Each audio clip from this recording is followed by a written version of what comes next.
नमस्कार, प्रतिशोध के वीकेंड स्पेशल में आपका स्वागत है। मैं आपके साथ अनुराग सिंह और मेरे साथ इस खास कार्यक्रम में दो बेहद खास मेहमान जुड़ गए। उनका तारुफ आपसे करा देता हूं। हमारे साथ कर्नल शैलेंद्र सिंह हैं और हमारे साथ कैप्टन श्याम सिंह हैं। इन दोनों का बहुत बहुत स्वागत। और शुरुआत करते हैं प्रतिशोध की आज की सबसे बड़ी खबर के साथ। खबर इजराइल और ईरान के बीच छिड़े युद्ध को लेकर है, क्योंकि खबर यह आ रही है कि ये युद्ध फिर से छिड़ सकता है। ईरान में मौजूद यूरेनियम भंडार से इजराइल में चिंता है और उसके बाद खबर इस बात की है कि हो सकता है कि युद्ध एक बार फिर से आपको दिखाई दे इन दोनों देशों के बीच में। इजराइल के रक्षा मंत्री इजराइल कोट्स ने कहा है कि नए खतरों के सामने आने पर फिर से ईरान पर कार्रवाई हो सकती है। फाइनेंशियल टाइम्स की रिपोर्ट में बहुत बड़ी बात कही गई है। यूरेनियम भंडार बचाने में ईरान कामयाब रहा है और अगर यूरेनियम भंडार बचाने में ईरान कामयाब रहा तो इसका सीधा मतलब ये इजराइल के लिए चिंता की बात है। और इजराइल इस चिंता को लेकर यह कह रहा है कि हम युद्ध के लिए तैयार है, युद्ध फिर से हो सकता है। श्याम सर, जल्दी से क्विक रिएक्शन सर इस पर। क्या फिर से युद्ध देख सकते हैं दोनों देशों के बीच में हम? जय हिंद शनोवर्ण। देखिए, इजराइल के मकसद सारे पूरे नहीं हुए, ये अब हम सब जानते हैं। उनका मेन मकसद था वेपन इनरिचमेंट प्रोग्राम को खत्म करना और उसके साथ मिसाइलों की खेप उसको भी खत्म करना। और मंशा तो यहाँ तक थी कि वो रेडिकलाइजेशन जो है, जो ये रिजीम है, वो खलीफा वाली जो नीति है उनकी, उसको भी खत्म करना। इस बीच में इतनी तबाही हुई और इतने ज़्यादा मारामारी हुई कि एक तरह से इसे रोकना पड़ा। और अब कई जगह ये बात निकल कर आ रही है और आपने भी और हमने भी इस बात को कहा था कि यूरेनियम शायद वहां से हटाया गया, या अगर हम बाकी लोगों की बात माने, वर्ल्ड जो वॉच है, न्यूक्लियर वॉच है, जो हमारी IAEA है, उनकी भी बात माने तो कई जगह इन्होंने अनडिक्लेयर यूरेनियम प्रोग्राम्स बनाया हुआ था, जो कि जिसके ट्रेसेस मिले। और इसके कारण ये लगता है कि शायद ईरान वहां तक पीछे नहीं गया है जहां तक लोग सोच रहे हैं। तो क्या नई रणनीति के साथ एक बार फिर से इजराइल आ सकता है? जल्दी से क्विक रिएक्शन शैलेंद्र सर। जय हिंद, नमस्कार। इजराइल के जो अटैक्स हैं ईरान के ऊपर कभी खत्म नहीं होंगे। सीधी सीधी बात, न्यूक्लियर है या नहीं है ये आज की प्रायोरिटी नहीं है इजराइल की। इजराइल को पता है कि ईरान को यहूदी इस जमीन के ऊपर होना ही मंजूर नहीं है। As far as Israel is concerned, जब तक रिजाइम चेंज नहीं होगा तब तक रुकेगी नहीं लड़ाई। और जहां तक बात है ओवरऑल लड़ाई करने की, इजराइल और ईरान अपने आप में इस लड़ाई को लड़ते रहेंगे। और क्यों लड़ते रहेंगे, इससे जुड़ी एक बड़ी खबर अपने दर्शकों को बता देते हैं। सीज फायर होने के बाद ईरान अपने मिशन में जुटा हुआ है, बहुत तेजी से जुटा हुआ है। 3 अंडरग्राउंड एटॉमिक सेंटर पर परमाणु कार्यक्रम फिर से शुरू होने की खबर है। डोनाल्ड ट्रंप कह रहे हैं अगर ईरान फिर से एटम बम बनाने की कोशिश करेगा तो इसका वजूद मिटा दिया जाएगा। नए खुलासे के बाद ईरान और इजराइल के बीच सीज फायर के जल्द टूटने के आसार हैं। इजराइल और अमेरिका ईरान के एटमी ठिकानों पर फिर से हमला कर सकते हैं। शैलेंद्र सर, जल्दी से अपनी बात को आगे बढ़ाते हुए सर, अमेरिका की भी नजर होगी कि क्या अपने एटमी प्रोग्राम को ईरान आगे बढ़ाएगा, और अगर बढ़ाएगा तो क्या फिर से हमले करने की तैयारी में अमेरिका है? ईरान के पास अगर कोई ताकत बची हुई है तो वो है सिर्फ न्यूक्लियर होना। और अगर इस रिपोर्ट को 2 सेकंड के लिए सही माना जाए कि वो एनरिच्ड यूरेनियम को खींचकर निकाल कर ले गए हैं अपने आप में, तो ये कोई बहुत बड़ी बात नहीं होगी। क्योंकि आप देखेंगे एनरिच्ड यूरेनियम को निकालने का मतलब क्या है कि अपना न्यूक्लियर प्रोग्राम हम रोल बैक नहीं करेंगे। 1 जगह, 2 जगह, 3 जगह आप उसकी इंस्टॉलेशंस को डिस्ट्रॉय कर दीजिए। 11 जगह है, कहां पर क्या किया क्या नहीं किया, ये ईरान के पास हमेशा से एक ऑप्शन रहेगा। और ईरान अपने आप को न्यूक्लियर बनाने के लिए 2 रीजन है। एक, उसे मालूम है कि जिस दिन वो न्यूक्लियर हो गया वो अपने आप यूएस और इजराइल की थ्रेट कम हो जाएगी, क्योंकि अपने आप में डेटरेंस वैल्यू बढ़ जाएगी। और सबसे बड़ी बात, आफ्टर पाकिस्तान वो चाहेगा कि एज अ इस्लामिक ब्लॉक का वो अकेला लीडर हो जिसके पास ये बॉम्ब हो।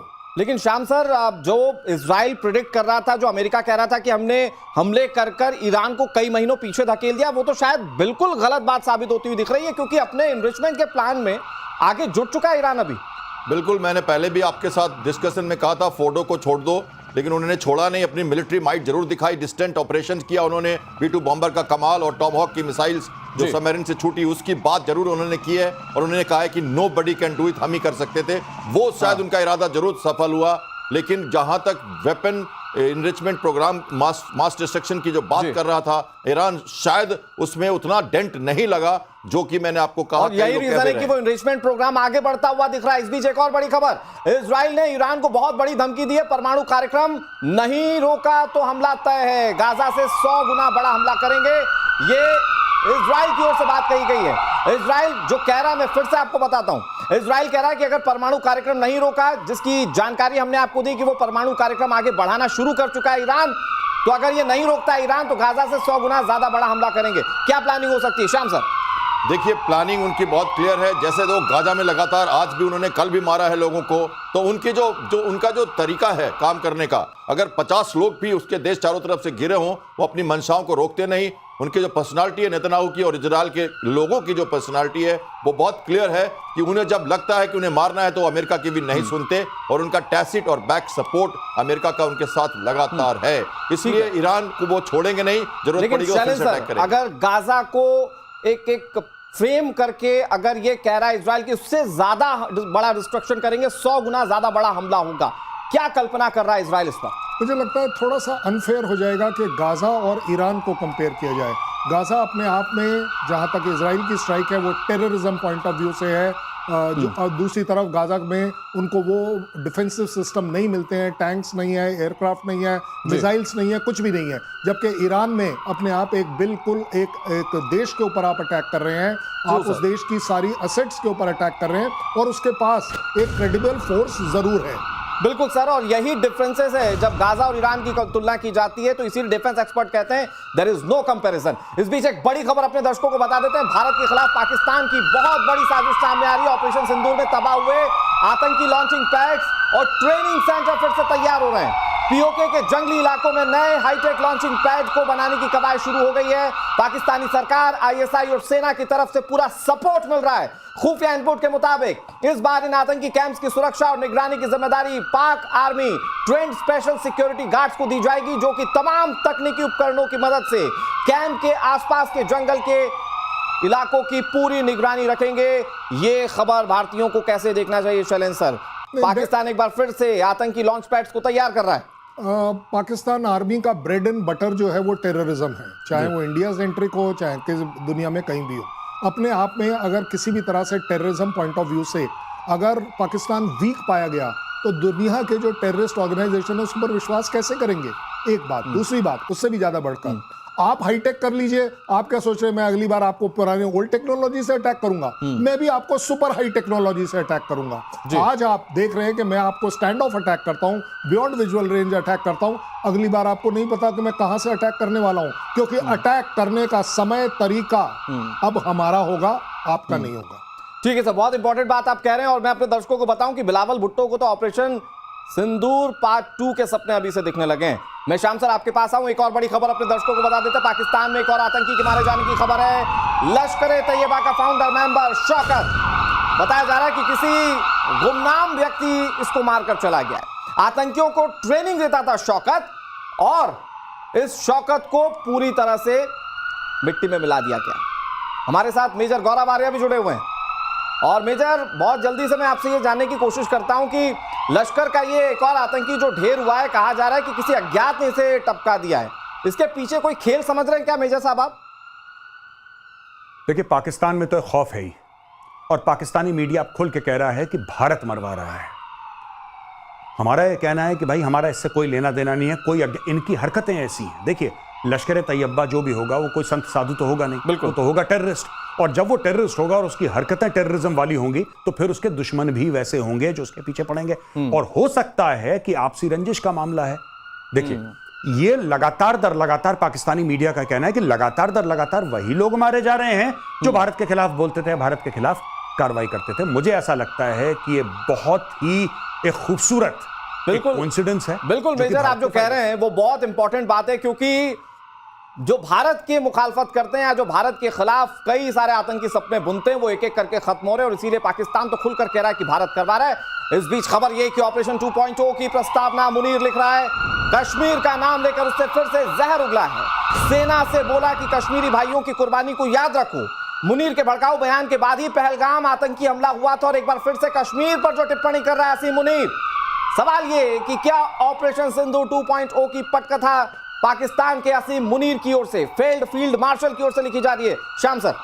ये हम लिखेंगे, जब जरूरत पड़ेगी तो ये हम लिखेंगे, हम सब इंतजार करेंगे जब जिस दिन उन्होंने ये फिर से जो हरकत की, क्योंकि हमने अब वो अपने हाथ में ताना वाना ले लिया है। और जब हमने कहा है कि अब हमें किसी से पूछने की जरूरत नहीं है, हमने बहुत एफआईआर लॉन्च किया, हमने बहुत सारे यूनाइटेड नेशंस में गुहार लगाई, हमने वर्ल्ड को पूरी तरह से बताया, किसी ने नहीं सुना, फिर हम खुद जज के रूप में आ गए हैं। हमें सेल्फ डिफेंस का अधिकार है। एससीओ में राजनाथ सिंह ने बहुत क्लियरली कहा हमें परपेटर्स जो हैं हमारे उनको हटाना है, एलिबरेट सपोर्टर्स को भी हटाना है, फिनांसर्स को हटाना है। तो अगर वो हरकत करते हैं तो हम पूरी तरह से तैयार हैं। हमने समझा है ऑपरेशन सिंदूर में हमें क्या करना है, कैसे करना है, कब करना है। आपकी हरकत होगी तो उसका जवाब दिया जाएगा। ऑपरेशन सिंदूर 2 हमने ऑपरेशन सिंदूर बंद किया नहीं तो 2 की बात ही नहीं। और उसी ऑपरेशन सिंदूर मैं सर इसी को आगे बढ़ाते हुए, जो कि अब भारत सरकार ने कहा कि operation Sindoor is a new normal for the India, तो क्या उसके लिए पाकिस्तान खुद अपनी कब्र खोद रहा है?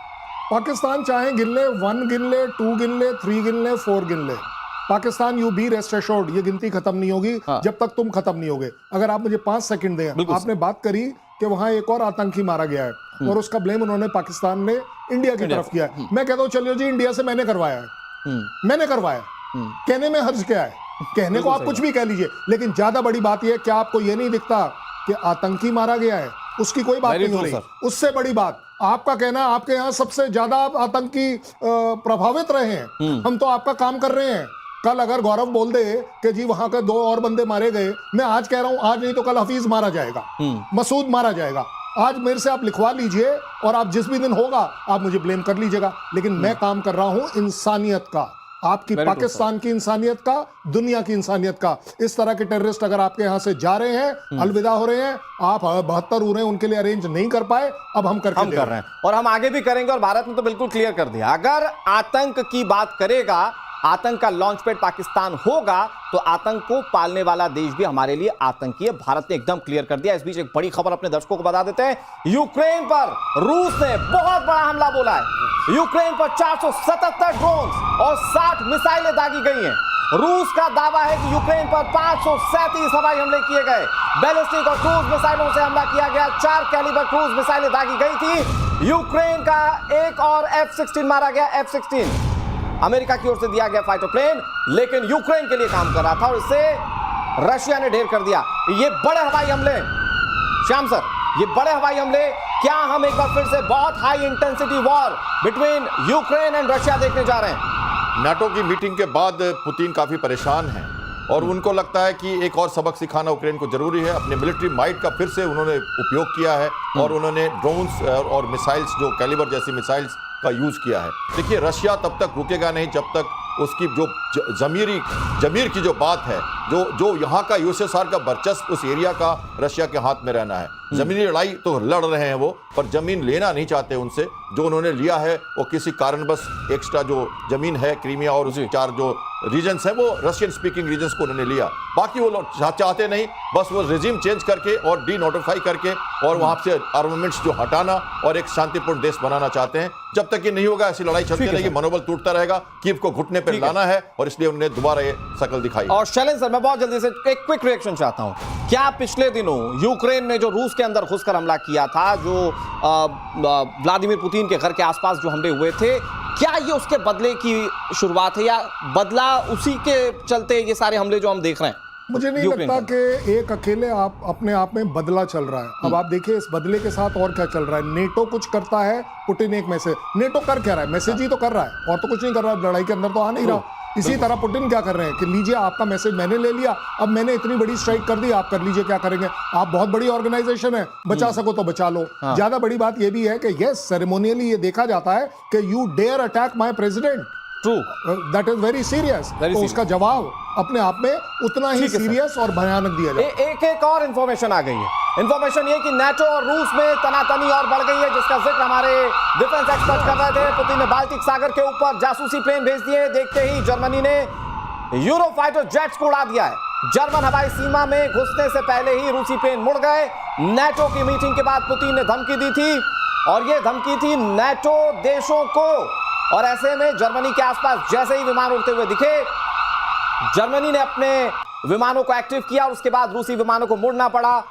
हमारे साथ जो डिफेंस एक्सपर्ट हैं श्याम सर, ये रूस क्या वाकई में ये इंटेंट करके अब नेटो देशों को भी किसी तरह से टारगेट कर रहा है? पोस्चरिंग और मसल फ्लेक्सिंग तो वॉर में जरूरी है, और रशिया लगातार बाल्टिक सी में अपने ऑपरेशंस करता रहता है। वो उसकी जो जगह है वो बहुत इंपॉर्टेंट है। बाल्टिक सी उनका सी बेस है, वहाँ पे कलिनिंग्राड का बहुत बड़ा बेस है, और उस एरिया में वो चाहे वो फिनलैंड हो चाहे वो स्वीडन हो, ये सारे जो एरियाज हैं उनको वो लगातार परेशान करता रहता है। और एक तरह से जर्मनी को भी उसने बीच बीच में पोस्चरिंग दिखाई है। तो इनके प्लेन तो जब कॉम्बैट एयर पेट्रोल पे जाते हैं और वापस आते हैं, ये दिखाते हैं कि हमारा जो एयर स्पेस इस एरिया का है वहाँ हम कहीं भी जा सकते हैं, तुम भले हमें रोको लेकिन हम रुकेंगे नहीं, और हर बार हम आते रहेंगे। तो ये मसल फ्लेक्सिंग का एक तरीका होता है जो वो लगातार दिखाते रहते हैं। लड़ाई हो रही है यूक्रेन में, पर जो पेरिफेरल कंट्रीज हैं उनको दहलाना, उनको एक तरह से चुप रखना, और उनको बराबर संकेत देते रहना कि तुम्हारी जो एयर स्पेस में हम आ सकते हैं। चलें सर, इसको मैं थोड़ा सा आगे और समझना चाहता हूं। When it is between NATO and Russia, more than 30 country once a side और रूस अगली साइड में, क्या ये वाकई में दुनिया के सामने ये इक्वेशन वॉर के लिहाज से बनती हुई दिख रही है? नहीं, आप देखिए ना, नेटो 30 कंट्री बोली है, 32 कंट्री बोली है, उनमें से पहल कौन करेगा? बात सबसे बड़ी है, वो नहीं करेगा। As far as Russia is concerned, उसे नेटो को दिखाना है। ये जो जहाज उड़ाने वाली बात जो आप कर रहे हैं, तो उसमें भी आप पाएंगे ये बड़ा सीधी बात है कि वो उसके एरिया में एंटर नहीं हुआ। आपने मसल फ्लेक्सिंग करी, प्रोपोगंडा किया कि मैं आ सकता हूं और मैं यहां तक आ सकता हूं। उसी तरह जर्मनी ने क्या किया, मैं भी अपने जहाज उड़ा सकता हूं। क्या ये बताने की कोशिश है दूर रहिए, नहीं तो मैं ये कर सकता हूं? ये दोनों तरफ से होगा। और ये हमेशा डायरेक्ट वॉर, मेरा ये अपना आकलन है, नेटो कभी कोई एक कंट्री अपने आप डायरेक्ट अटैक नहीं करेगा। आप देखेंगे हर एक कोई बैंक अपॉन कर रहा है कि नेटो पूरा का पूरा मेरे पास अटैक के लिए आएगा, जो मुझे नहीं लगता कि कहीं पर भी आप देख पाएंगे कि रशिया के खिलाफ वो एक एग्रेसिव पोस्चरिंग करेगा, लेकिन जाकर अटैक करना जिस भी कंट्री से करना होगा वो बहुत बड़ी कीमत होगी। श्याम सर, एक 10 सेकंड में रिएक्शन आप भी दे दीजिए। तो मतलब ये कभी नहीं होने वाला कि नेटो वर्सेस रशिया, ये कभी नहीं होने वाला? ये कभी नहीं होगा, इसलिए कि नाटो कभी भी डायरेक्ट फ्रंट में नहीं आना चाहता, अमेरिका भी नहीं आना चाहता। अमेरिका ने तुमने हाथ भी खींच लिए एक तरह से, और नाटो चाहता है कि पीछे से जितना टैसिट सपोर्ट, जितना आर्मामेंट, जितना बैकअप, मनोबल, ये सब यूक्रेन को देते रहे। बेसिकली वर्चस्व की लड़ाई है। वो पोलैंड तक अगर सीमा पे नहीं रुके, वो नाटो ने अपनी लिमिट्स नहीं डाली पोलैंड की सीमा तक, और यूक्रेन को फ्री नहीं किया, और यूएसएसआर का जो पुराना वर्चस्व है वो वहां पे दाखिल नहीं हुआ, तब तक ये होता रहेगा। नाटो कभी सामने आएंगे नहीं, उन्हें इस बारे में उन्हें सोचना पड़ेगा कि और मुझे लगता है कि फिर अगर ऐसा है खुलकर नहीं आएंगे और सिर्फ बैक ऑफ द डोर आप सिर्फ कहेंगे नहीं जंग लड़ी हम आपके साथ है, तो फिर सारा नुकसान जो है वो सिर्फ यूक्रेन का है। पूरा का पूरा नेटो यूक्रेन के साथ है ना, दिख तो रहा है यूएस यूक्रेन के साथ है। देश आज बर्बाद हो चुका है। लड़ कौन रहा है? कोई नहीं लड़ेगा तुम्हारे लिए।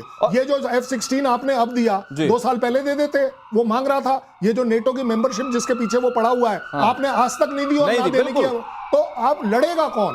आज ये नेटो कंट्रीज आप नेटो के अंदर देख लीजिए, यूएस बोलता है कि नेटो अपने जब तक पैसे ज्यादा नहीं देगा मैं अकेले क्यों दूं? उनके भी तो अपने प्रॉब्लम्स हैं। लड़ाई लड़ना अपने आप में नेटो कंट्री के किसी भी कंट्री के फेवर में नहीं है। बहुत बारीक चीज आपने दर्शकों को बताई है, और मैं सिर्फ इसको एक बहुत नॉर्मल तरीके से इसको नॉर्मलाइज करता हूं कि बहुत खूबसूरत मुल्क था यूक्रेन, जो आज बिल्कुल बर्बादी की कगार पर खड़ा है। इस बीच एक बड़ी खबर अपने दर्शकों को बता देते हैं। इजरायली हमले से एक बार फिर से गाजा दहल उठा। इजराइल के हमले में 72 लोगों के मारे जाने की खबर है। खान यूनिस के पास मुवासी में हमला किया गया, जहां फिलिस्तीन स्टेडियम के पास अटैक हुआ। ये फलस्तीन स्टेडियम है और यहां पर अटैक हुआ है। ये देखिए तस्वीरें। आज गाजा की पूरी सूरत बिगड़ चुकी है, और बड़ी बात यह है कि अभी भी हमले लगातार इजराइल की ओर से किए जा रहे हैं। वो लेबनान वाला मोर्चा हो या ईरान वाला मोर्चा हो, जॉर्डन वाला मोर्चा हो, हर एक मोर्चे पर जंग लड़ने के बावजूद इंटेंसिटी हमलों की बिल्कुल कम नहीं है श्याम सर, और इंटेंट एकदम क्लियर है कि अपने दुश्मन को छोड़ना नहीं, जो इजराइल इस वक्त दिखा रहा है। इजराइल ने ईरान से निपटने के बाद वापस अपने कदम गाजा पे ठोक दिए हैं, और उन्होंने कहते तो हैं कि उन्होंने मारा है जब वो लोग फूड के लिए वेट कर रहे थे और वो ह्यूमन एड्स का इंतजार कर रहे थे। बच्चे भी उसमें मरे हैं और कई लोग उसमें घायल, फोटोग्राफ्स काफ़ी सारी आई हैं।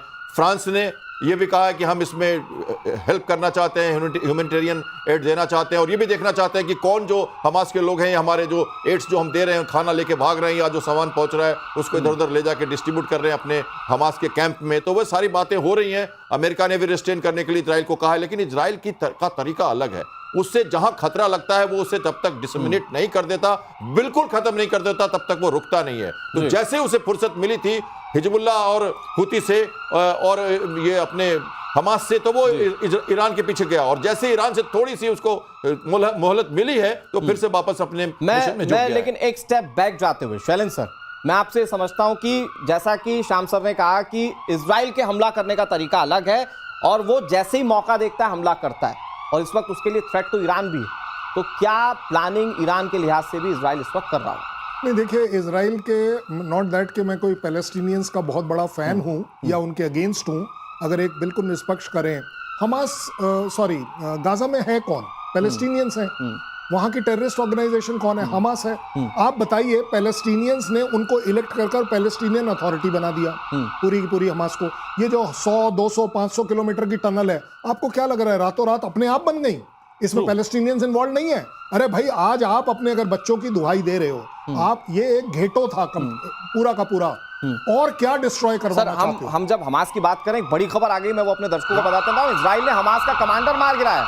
ये बहुत बड़ी खबर व्यूअर्स, हमास के टॉप कमांडर अल ईसा को ढेर कर दिया है। 7 अक्टूबर वाले हमले का ये मास्टरमाइंड जिसे मार गिराया है इजराइल ने, अपने दुश्मनों को चुन चुन कर खत्म करता है इजराइल, ये उसका तरीका रहा है, और एक बार फिर से उसने वो करके दिखाया। Please Shailendra continue. मैं आपने ये जो आपने लेटेस्ट खबर दी, एक कमांडर गिरा दिया, 10 और खड़े हो जाएंगे। पता है क्यों?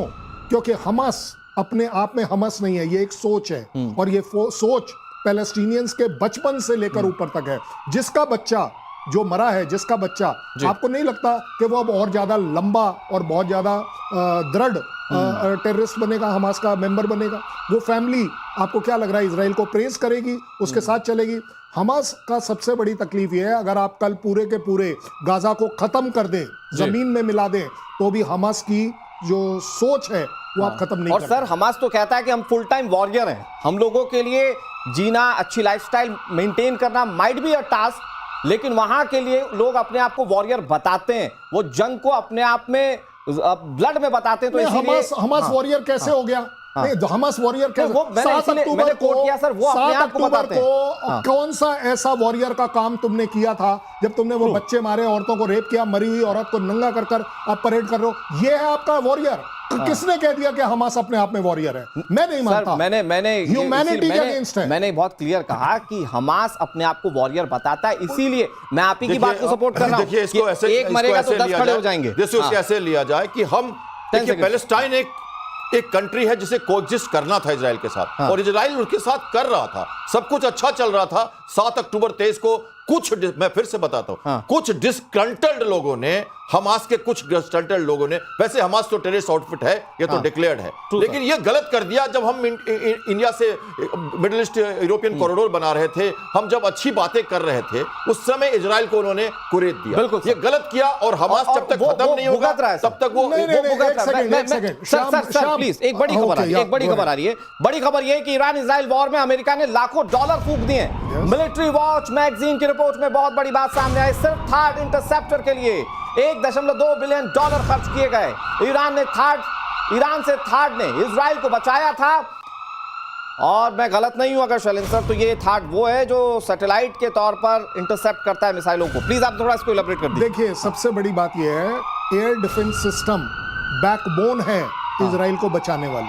अगर 100 मिसाइल इजराइल की तरफ चलती हैं, चाहे वो थर्ड ले लीजिए, पैट्रियट ले लीजिए, आयरन डोम ले लीजिए, वो एरो 1, 2, 3 ले लीजिए, ये सारी की सारी ग्रिड अपने आप में कंट्री की बाउंड्री से बाहर भी और अंदर भी ये ही अकेले बचाती है। अगर 100 मिसाइल इसके तरफ आती हैं, डेडली मिसाइल आती हैं, तो भी आप देख पाते हैं 5, 6, 7, 8, 10 मिसाइल एक्चुअली ग्राउंड पर गिर पाती हैं, जो कि अपने आप में उनको मंजूर नहीं है, क्योंकि इजराइल अपने आप में एक बहुत ही कंजेस्टेड एरिया है। कहीं जहां भी मिसाइल गिरेगी अपने आप में बहुत बड़े डैमेज। सर एक और बिग ब्रेकिंग अपने दर्शकों को बता देते हैं। ईरान को $30 अरब देने पर अमेरिका विचार कर रहा है। ईरान को प्रतिबंधों में ढील ट्रंप प्रशासन की ओर से मिल सकती है एटॉमिक साइट्स पर तबाही के बीच। ये बहुत बड़ी खबर है। एक तरफ न्यूक्लियर प्रोग्राम को रोकने की बात अमेरिका कह रहा है, दूसरी तरफ खबर यह कि ईरान अपने न्यूक्लियर प्रोग्राम्स को बढ़ा रहा है, तीसरी तरफ खबर यह कि ईरान को $30 अरब अमेरिका देने पर विचार कर रहा है एटॉमिक साइट्स पर तबाही के बीच। ये खबर है, पैसे के बदले ईरान को रोकना होगा, ये स्ट्रेटेजी है। हमारे साथ मेजर गौरव आर्य जुड़े हुए हैं। बहुत जल्दी से मेजर, आपसे ये जानना चाहूंगा मैं कि ईरान की एटॉमिक साइट्स को तबाह करने वाले ट्रंप के दिमाग में चल क्या रहा है? ये जो पैसे की मदद है ये क्यों देना चाह रहे हैं ट्रंप? अगर अमेरिका यह कहता है कि ईरान को वो अरबों डॉलर देना चाहता है और प्रतिबंध वो हटाएगा या सैंक्शंस हटाएगा, तो एक चीज है कि इसकी क्या गारंटी है कि ईरान न्यूक्लियर वेपन इस्तेमाल नहीं करेगा। ये मैं देखिए, न्यूक्लियर वेपन बनाएगा, उसने कोई मना नहीं करा, उसने कभी ये नहीं बोला कि हम न्यूक्लियर वेपन प्रोग्राम अपना खत्म कर देते हैं, और अगर बोल भी दिया तो विश्वास नहीं करना चाहिए, क्योंकि फिर डुअल यूज टेक्नोलॉजी को लेके वो बोलेगा पीसफुल मीन्स के लिए और फिर चुपचाप वो वेपन बनाएगा। ये कभी अल्टीमेट गारंटी क्या है कि रेजीम जो है तेहरान में वो बरकरार रहे, ultimate guarantee are nuclear weapons. कभी भी ईरान की करंट रेजीम, खमेनेई की रेजीम, वो कभी भी न्यूक्लियर वेपन्स का पीछा नहीं छोड़ेगी, पाके मानेगी। और अगर अमेरिका ने गलती कर दी उनको डॉलर देके उनके ऊपर से सैंक्शंस हटाने की, तो फिर पूरी दुनिया के ऊपर जो है एक टेरर छाएगा, क्योंकि जो ईरान बिना न्यूक्लियर वेपन के इतनी तबाही कर सकता है, वो ईरान न्यूक्लियर वेपन्स के साथ सोचिए क्या। और मेजर इंटरेस्टिंग बात यह कि इधर अमेरिका पैसे देने की सोच रहा है, इधर ईरान नई डील पर बातचीत कर रहा है। बड़ी खबर यह है कि चीन के साथ ईरान की नई डील पर बातचीत हो रही है। चीन से J-10C फाइटर जेट खरीदने की तैयारी ईरान की, रूस से सुखोई 35 खरीदने की डील खटाई में पड़ती हुई दिख रही है। और खबर यह कि चाइना से इन फाइटर जेट्स को डील कर सकता है ईरान बहुत जल्दी से। श्याम सर, ईरान की अपनी तैयारी दिख रही है, एक तरफ एटमी प्रोग्राम, दूसरी तरफ इस तरह की भी तैयारी जहां या तो अमेरिका से उसे पैसे मिल सकते हैं या फिर वो चाइना से हथियार खरीद सकता है। देखिए, ईरान ने देखा इस युद्ध में कि उसके पास मिसाइल का जो खेप था उसको उसने अच्छी तरह से यूज किया और इजराइल को काफ़ी तबाही दी, लेकिन उसके पास अपने फाइटर जेट्स की कमी है और इसलिए वो चाहता है कि अपने एयरफोर्स को मजबूत करे, उसकी नौसेना को भी वो मजबूत करना चाहेगा। और उसने अब एक तरह से सबमरीन डील के विकास में भी काफ़ी कुछ पैसा लगाया है, तो एयरफोर्स को मजबूत करना ही पड़ेगा उसे। और कल के ईरान को अगर हम देखते हैं तो उसे डॉग फाइट्स में, उसे डिस्टेंट एयर ऑपरेशंस में, या जो कॉम्बैट एयर पेट्रोल की जरूरत पड़ेगी पोस्चरिंग के लिए, खलीफा का जो उसका जो तरीका है काम करने का, उसके लिए एयर पोस्चरिंग और एयर सुपरियोरिटी के लिए फाइटर्स की जरूरत पड़ेगी। और ऐसे में चाइना की मदद एक काफी अच्छा मुकाम तो देती क्या है। ईरान को मजबूत होता हुआ देख रहे हैं शैलेंद्र सर आप? नहीं, देखिए, एज फार एज यूएस ने वो जो ऑफर किया है ना, this is called as carrot and stick. Carrot गाजर आपके सामने लटकाई है कि कुछ है, और डंडा आपके साथ है कि हम आपको जरूर मारेंगे। अब दोनों में से कहां जाना है ये आपकी चॉइस है। इसको बोलते हैं प्रेशर टेक्टिक्स। अब आगे बात के जहां तक ईरान मजबूत होगा या नहीं, ईरान के पास जहाज हैं, कम है और बहुत ज्यादा आउटडेटेड है, 40 साल से ज्यादा पुराना। बट वो जो चाइना से ले रहा है सर, नहीं, मैं वही बोल रहा हूँ, तो इसलिए उसे अपग्रेड तो करना है। चाइना आपको हमेशा से मालूम है बिजनेस करने में अव्वल दर्जे पर है, तो अपने ऑफर लेकर पहुंच गया है। क्यों? क्योंकि रशिया के साथ as far as Iran is concerned, वो डिक्लेयर कर चुका है कि आप हमारे सपोर्ट में खुलकर नहीं आए, तो बिजनेस करने में चाइना खुलकर सामने आ रहा है, तो ये तो होना ही है। ठीक है। और एक बड़ी खबर अपने दर्शकों को बता दें, डोनाल्ड ट्रंप और ईरानी रक्षा मंत्री के बीच जुबानी जंग। ट्रंप कह रहे हैं मैंने खामनेई को मौत से बचा लिया। ईरानी रक्षा मंत्री ने कहा ट्रंप जुबान संभाल कर बात करें। ये बहुत इंटरेस्टिंग खबर है व्यूअर्स। ये जंग के बीच में, मतलब जंग जो संभावित, उसके बीच में ये एक बहुत इंटरेस्टिंग खबर है।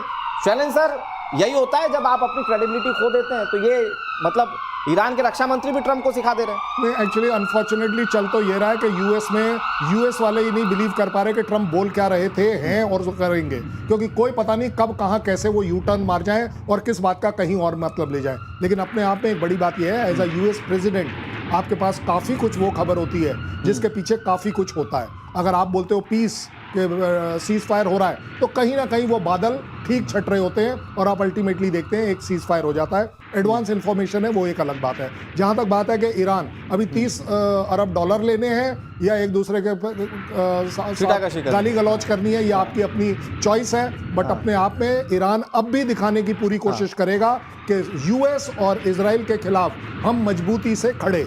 और सर, बहुत इंटरेस्टिंग चीज ये है कि फिर जो ट्रंप क्रेडिट लेने की बात कहते हैं ना, मैंने खामनेई को मरने से बचा लिया या मैंने सीज फायर करा दिया फला देश के बीच में, ये उस पर भी एक तमाचा। तो 24 घंटे में तो आप यूक्रेन रोकने वाले थे। 24 घंटे के अंदर आप वो होस्टेज जो सिचुएशन इजराइल और गाजा की चल रही है, आप वो भी सॉल्व करने वाले थे। आपने वो डिक्लेयर किया था, आपने अभी डिक्लेयर किया था कि जी मैंने तो सीज फायर कर दिया, अगले 12 घंटे तक कुछ नहीं हुआ। एक इंफॉर्मेशन मैं अपने दर्शकों को दे देता हूं। ईरान के न्यूक्लियर सेंटर पर अमेरिकी बम के बेअसर होने की खबर है। ईरान का न्यूक्लियर सेंटर अभी भी एक्टिव है, ये बहुत बड़ी खबर। जहां अमेरिका और इजराइल दावा कर रहे थे कि न्यूक्लियर प्रोग्राम कई महीने पीछे गया है, खबर ये आ रही है कि ईरान का न्यूक्लियर सेंटर अभी भी एक्टिव है, यानी कि जो अमेरिका का बम बरसा था वो पूरी तरह से बेअसर साबित हुआ। ईरान का सबसे अहम न्यूक्लियर बेस सुरक्षित है, इस्फहान न्यूक्लियर सेंटर को कोई नुकसान नहीं। श्याम सर कैसे देख रहे हैं इस खबर को? बहुत एग्जैजुरेट किया गया कि अमेरिका ने जो B-2 बॉम्बर का इस्तेमाल किया उससे इतना गड्ढा हो गया, इतना अंदर तक मार दिया, लेकिन अभी भी न्यूक्लियर सेंटर एक्टिव है ईरान। देखिए ये बात काफ़ी मतलब बहुत कंट्रोवर्सी है इसके ऊपर कि उनका कितनी तबाही हुई है। मैंने जैसे आपको कहा था पहले सेगमेंट में, एक मिलिट्री माइट का प्रयोग जरूर किया अमेरिका ने, लेकिन इनरिचमेंट जो प्रोग्राम है उनका कितनी आसानी से उन्होंने कहां पर क्या हटाया। और अगर हम राफेल की बात माने, जब IAEA की चीफ की बात माने, तो कई जगह उनके पास यूरेनियम के ट्रेसेस मिले, और जो 400-500 किलोग्राम का जो 60% इनरिच यूरेनियम है वो भी कहाँ है, किधर गया। हालांकि प्रेसिडेंट ट्रंप कहते हैं कि उनको ज़्यादा नोटिस नहीं मिला, वो हटा नहीं सकते, लेकिन उसके पहले के बहुत सारे बयान थे, बहुत सारे आप दुराभास कह सकते हो उसको, जिसके कारण ये लगता है कि शायद, और वो ये भी कह रहे हैं कि कुछ महीनों में ही वो अपने वेपन प्रोग्राम को वापस ला सकता है। तो जब वॉचडॉग ऐसी बातें करता है, जो यूनाइटेड नेशन के लोग ऐसी बातें करते हैं, तो हमें कहीं ना कहीं मानना पड़ता है कि ईरान, वो ये भी कहते हैं कि सोफिस्टिकेटेड कंट्री है, वहां की नॉलेज, वहां के जो वैज्ञानिक हैं, वहां की जो पहल वो कर चुके हैं, वो बहुत ही आगे बढ़ चुके थे लोग। उनको कौन रोकेगा?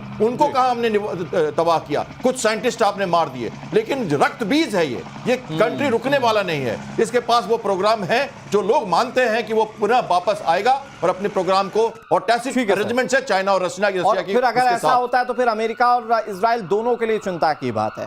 इस बीच एक बड़ी खबर अपने दर्शकों को बता देते हैं। चीन की सेना में एक बहुत बड़ी खलबली की खबर है। शीर्ष जनरल और नौसेना प्रमुख को जिनपिंग ने हटा दिया है। एक न्यूक्लियर साइंटिस्ट को भी हटाया गया है। भ्रष्टाचार के आरोप में हटाए जाने की बात चाइना कह रहा है। और हमारे साथ मेजर गौरव आर्या हैं। मेजर, ये सवाल मैं आपसे लेता हूं, चीनी सेना में एक बड़ी हलचल और कई जब बड़े पदाधिकारियों को हटाया जा रहा है तो उसके मायने क्या निकाले जाए? मुझे ऐसा लगता है कि ये शी जिनपिंग के कौन डायरेक्टली कितने लॉयल हैं, कौन उनका खासुल खास है, क्योंकि चाइना में जिस तरीके से काम होता है, जिस तरीके से लोगों को हटाया जाता है, पर्सनल लॉयल्टी पे बहुत ध्यान दिया जाता है। और दूसरी चीज कि पॉलिटिकल एफिलिएशंस उनके कौन से हैं। अगर उनको लगता है कि कम्युनिस्ट पार्टी ऑफ चाइना के साथ उनकी पॉलिटिकल अलाइनमेंट इतनी नहीं है जितनी होनी चाहिए, ये पॉलिटिकली उतने इंडोक्ट्रिनेटेड नहीं है जितना होना चाहिए, उस वक्त चाइनीज जो हैं या शी जिनपिंग उनको चुपचाप से हटा देते हैं। ये सिर्फ पहले अपने फॉरेन मिनिस्टर और डिफेंस मिनिस्टर के साथ भी कर चुके हैं, तो ये कोई नई बात नहीं है। चीन ये करता रहता है, फ्रेश ब्लड लाने के लिए इनको गायब कर देगा, और ये आपको मीडिया में भी नहीं मिलेंगे, मीडिया से भी गायब कर दिया जाए। बिल्कुल सर, ये चाइना की मोडस ऑपरेंडी रही है। लेकिन इस बीच एक बड़ी खबर अपने दर्शकों को बता देते हैं। तेजस की मारक क्षमता और बढ़ने जा रही है। इजराइल तेजस जेट के लिए रडार बनाने जा रहा है। ये बड़ी खबर हम आपको बता रहे हैं। जंग के हालातों के बीच ये खबर बहुत इंपॉर्टेंट है। तेजस जेट के लिए रडार इजराइल की ओर से बनाए जाएंगे। इस बीच एक और बड़ी खबर आपको बता दें। रूस से S-500 खरीदने की तैयारी में है भारत। एयर डिफेंस सिस्टम को लेकर रूस से बातचीत शुरू हो गई है। पाकिस्तान की चाइनीज चाल को नाकाम किया जाएगा। स्टिल्थ लड़ाकू विमानों के लिए काल माना जाता है S-500। सर, ये डील कैसे देख रहे हैं शैलेंद्र सर, रूस के साथ भारत की? देखिए, जो ये डील है इसकी सबसे बड़ी इंपॉर्टेंस इस बात की नहीं है कि हम सिर्फ S-500 ले पाएंगे। हमारी उनके साथ जो डील चल रही है वो इस बात की है कि जॉइंट मैन्युफैक्चरिंग भी करेंगे। वहां से गाड़ी जो है ना वो बिल्कुल टोटल टर्न ले लेता है, क्योंकि 500 अगर आप उसकी टेक्नोलॉजी को एब्जॉर्ब कर पाते हैं, उसको डेवलप कर पाते हैं, तो आप 600 की तरफ जाएंगे। और उसका सबसे बड़ा फायदा यह है कि ना केवल आप हाइपरसोनिक मिसाइल्स को मार पाएंगे, आप स्टेल्थ एयरक्राफ्ट्स को मार पाएंगे, आप इवन जो लो ऑर्बिट में सैटेलाइट्स हैं उनको भी गिरा पाएंगे, जो अपने आप में सबसे बड़ी डेंजरस सिचुएशन हो गई चाइना के लिए, पाकिस्तान के लिए नहीं। लेकिन वो पाकिस्तान के लिए ऑटोमेटिकली इसलिए हो जाती है, ये सारे वेपन सिस्टम काम किसके लिए करते हैं वॉर में? वो पाकिस्तान के लिए करते हैं। सो इस वजह से आप देख रहे हैं कि दोनों के बीच में बहुत बड़ी चिंता है। और उससे भी बड़ी चिंता मुझे लगता है दुनिया को होनी चाहिए। जिस दिन इंडिया इनको मैन्युफैक्चरिंग करना शुरू हो जाएगा, we will be one of the largest exporter.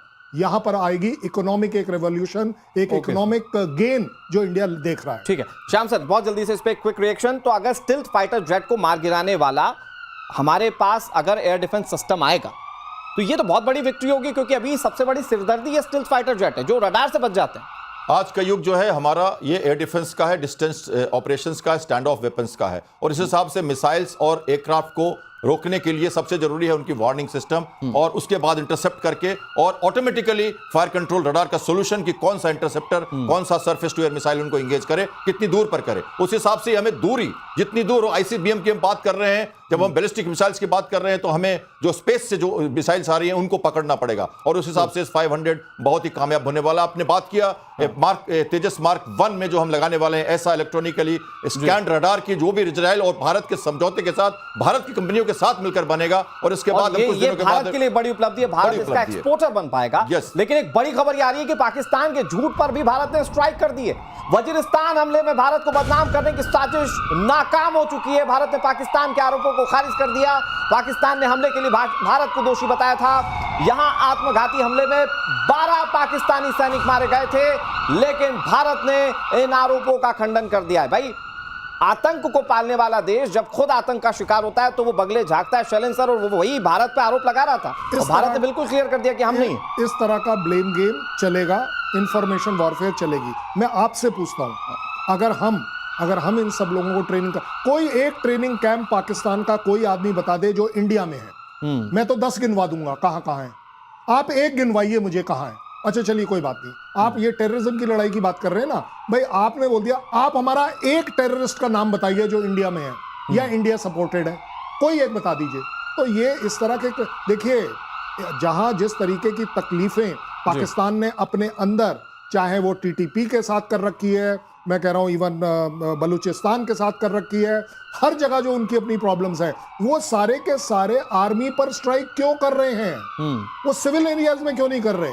हमारे यहाँ तो नहीं होता, हमारे यहाँ सिविल एरियाज में ज्यादा क्यों होता है? क्योंकि पाकिस्तान का बंदा आया, उसे कहीं पर भी बम फोड़ना है। तो आप देखेंगे ये हमेशा होगा कि ये जो पाकिस्तान आर्मी की जो गलतियां हैं, ये उसका नतीजा वो बहुत रहे।